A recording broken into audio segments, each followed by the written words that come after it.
Hello guys, Meenu vlogs में आपका स्वागत है। आज की वीडियो में मैं आपको विजया एकादशी की व्रत कथा सुनाऊंगी। फागुन मास के कृष्ण पक्ष में आने वाली एकादशी को विजया एकादशी के नाम से जाना जाता है। जीवन के हर क्षेत्र में विजय प्राप्ति के लिए यह व्रत किया जाता है। जब भगवान श्री रामचंद्र जी अपनी वानर सेना के साथ समुद्र के तट पर पहुँचे, वहाँ पर रास्ता रुक गया था। समुद्र को पार करना बहुत ही मुश्किल हो गया था। तब श्री रामचंद्र जी ने दालभ्य मुनि से समुद्र को पार करने का उपाय पूछा। दालभ्य ऋषि ने उन्हें बताया कि विजय एकादशी का व्रत करें।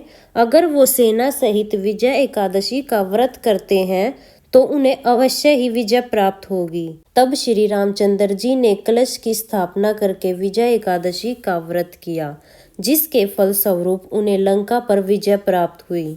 फ्रेंड्स, विजय एकादशी के दिन भगवान विष्णु के साथ साथ भगवान विष्णु के स्वरूप श्री रामचंद्र जी का पूजन भी किया जाता है। अब मैं आपको बताती हूँ कि इस वर्ष यानी 2025 में विजय एकादशी का व्रत 24 फरवरी को किया जाएगा। अब मैं आपको विजय एकादशी की व्रत कथा सुनाती हूँ। व्रत कथा सुनने के लिए हम 1 लोटा जल ले लेंगे और अपने सीधे हाथ में थोड़े से तिल और फूल ले लेंगे। तिल और फूल हाथ में लेकर व्रत कथा शुरू करेंगे। एकादशी की कथा सुनते हुए अर्जुन को इतना आनंद आ रहा है कि उनका मन तृप्त नहीं हो रहा था। जया एकादशी की कथा सुनने के बाद अर्जुन बोले, हे मधुसूदन, फागुन मास के कृष्ण पक्ष की एकादशी का क्या नाम है तथा उनके व्रत की क्या विधि है? मुझे इसके बारे में विस्तार से बताइए। भगवान श्री कृष्ण बोले, हे पार्थ, फागुन मास के कृष्ण पक्ष की एकादशी का नाम विजया एकादशी है। इसके व्रत के प्रभाव से मनुष्यों को विजय प्राप्त होती है। विजया एकादशी के महात्म्य को सुनने और पढ़ने से समस्त पापों का नाश हो जाता है। एक समय देवऋषि नारद ने जगत पिता ब्रह्मा जी से कहा, हे ब्रह्मा जी, आप मुझे फागुन मास के कृष्ण पक्ष की विजया एकादशी का वृतांत सुनाइए। ब्रह्मा जी बोले, हे पुत्र, विजय एकादशी का व्रत प्राचीन तथा नवीन पापों को नष्ट करने वाला है। इस एकादशी की विधि मैंने आज तक किसी को नहीं कही है, किंतु तुम्हें बताता हूँ। समस्त पापों को विजय प्रदान करती है, अतः विस्तार पूर्वक सुनो। त्रेता युग में मर्यादा पुरुषोत्तम श्री रामचंद्र जी को 14 वर्ष के वनवास के लिए जाना पड़ा।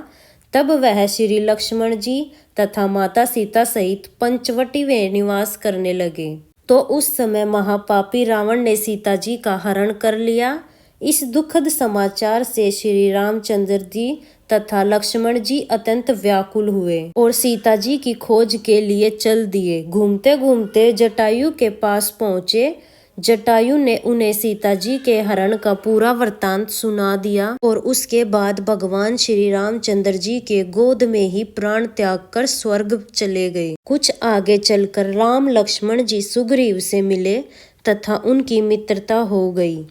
वहां उन्होंने बाली का वध किया। श्री हनुमान जी ने लंका में जाकर सीता जी का पता लगाया और सीता जी से श्री रामचंद्र जी तथा सुग्रीव की मित्रता के बारे में बताया। वहां से लौटकर श्री हनुमान जी रामचंद्र जी के पास आए और अशोक वाटिका में सब समाचार श्री रामचंद्र जी को सुनाया। तब श्री रामचंद्र जी ने सुग्रीव की सहमति से वानरों तथा बालू की सेना सहित लंका में प्रस्थान किया। जब श्री रामचंद्र जी समुद्र के किनारे पहुंचे तब उन्होंने मगरमच्छ से युक्त समुद्र को देखकर श्री लक्ष्मण जी से कहा, हे लक्ष्मण, इस अगाध अनेक जीवों से युक्त समुद्र को किस प्रकार पार किया जा सकता है? तब श्री लक्ष्मण जी बोले, हे भ्राता, आप पुराण पुरुषोत्तम आदि पुरुष, आप सब कुछ जानते हैं। यहाँ से करीब आधा योजन की दूरी पर कुमारी द्वीप में दालभ्य नाम के ऋषि रहते हैं। उन्होंने ब्रह्मा जी के दर्शन किए हुए हैं।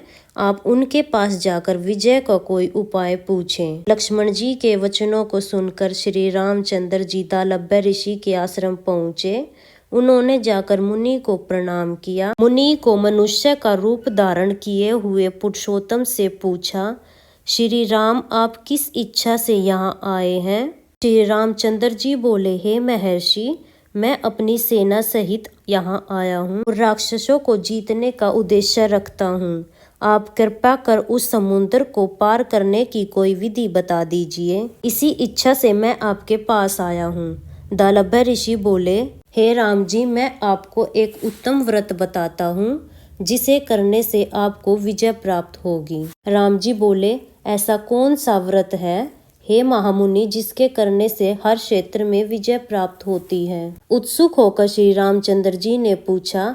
तब महर्षि दालभ्य बोले, हे मर्यादा पुरुषोत्तम, फाल्गुन मास के कृष्ण पक्ष की विजया एकादशी का व्रत करने से आप अवश्य ही समुद्र को पार कर जाएंगे और युद्ध में भी आपको विजय प्राप्त होगी। हे रामचंद्र जी, इस व्रत के लिए 10वीं के दिन से ही स्वर्ण, चांदी, तांबे या मिट्टी का एक कलश बनवावें। उस कलश को जल से भरकर तथा उस पर 5 पल्लव रखकर उस वेदिका पर स्थापित कर दें। उस कलश के नीचे 7 अनाज रखें और ऊपर जो रखें उस पर श्री नारायण भगवान की स्वर्ण की मूर्ति स्थापित करें। अगर स्वर्ण की मूर्ति ना हो तो मिट्टी की मूर्ति बनाएं।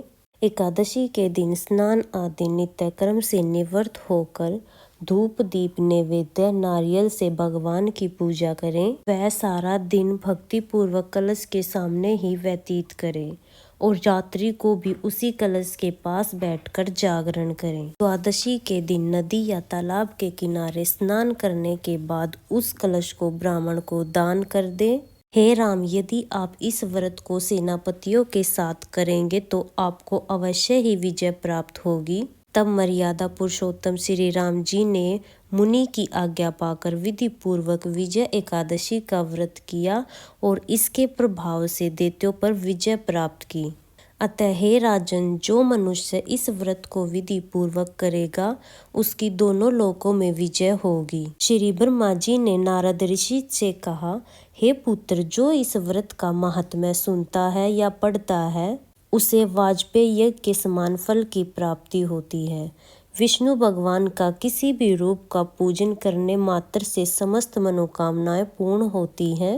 भगवान राम हालांकि स्वयं विष्णु भगवान का अवतार थे, परंतु अपनी लीलाओं के चलते प्राणियों को सह मार्ग दिखाने के लिए उन्होंने भगवान विष्णु के निमित्त इस व्रत को किया। विजय की इच्छा रखने वाले कोई भी मनुष्य इस व्रत को करके अनंत फल के भागी बनते हैं। विजय एकादशी की व्रत कथा सुनने के बाद जो हमने फूल और तिल के दाने लिए हैं वो हम श्री हरि विष्णु को समर्पित करेंगे और हाथ जोड़कर श्री हरि विष्णु भगवान से अपने जीवन के उद्देश्य में विजय प्राप्ति के लिए प्रार्थना करेंगे। इस तरह से हम विजय एकादशी की व्रत कथा सुनेंगे। फ्रेंड्स, जीवन के हर क्षेत्र में विजय प्राप्त करने के लिए विजय एकादशी की व्रत कथा अवश्य सुने और विजय एकादशी की पूजा कैसे करनी है इसकी वीडियो भी आपको चैनल पर मिल जाएगी। इस तरह से हमारी कथा पूर्ण होती है। जो लोग व्रत नहीं करते हैं वे लोग भी इस कथा को सुन सकते हैं। अगर विजय एकादशी की कथा आप लोगों को पसंद आई हो तो मेरी वीडियो को लाइक कर देना और हम महिलाएं घर में तीज त्योहार किस तरीके से मनाती हैं ये देखने के लिए मेरे चैनल को सब्सक्राइब कर लेना। हम मिलेंगे किसी नई वीडियो में। राधे राधे।